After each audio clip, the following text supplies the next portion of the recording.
Good evening, everyone. Welcome to my channel. Today, my topic is research methodology. I am Sudhana Sen Gupta. Before I am talking about the research methodology, we need to know what is social science and what is natural science. So, the social science is the focus on the interaction of the human and society.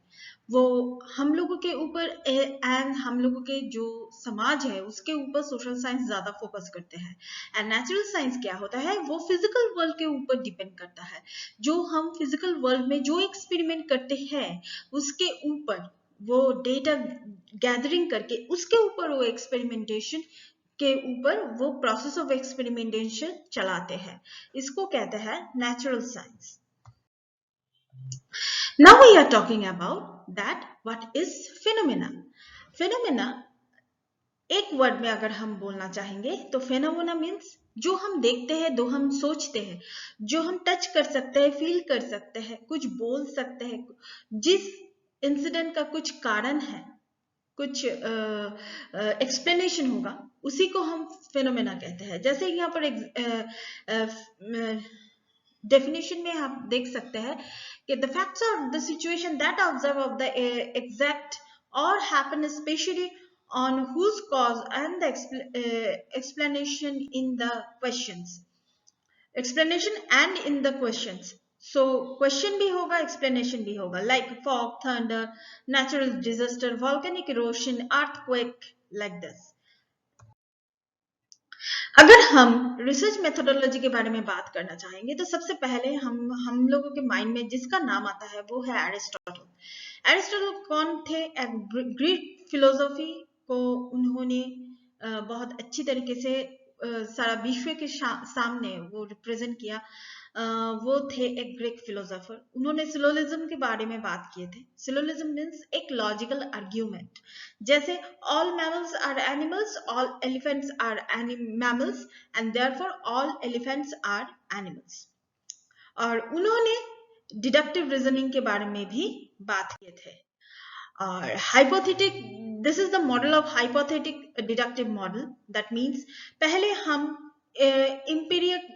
Observations करते हैं उसके बाद एक theory का formulation होता है उसके बाद हाइपोथेसिस जनरेट होता है उसके बाद हम लोग टेस्टिंग करते हैं that means deductive model means theory to particular things that means whole to particular things this is called deductive and inductive method is inductive reasoning or the inductive logic is some people says that it's a bottom up logic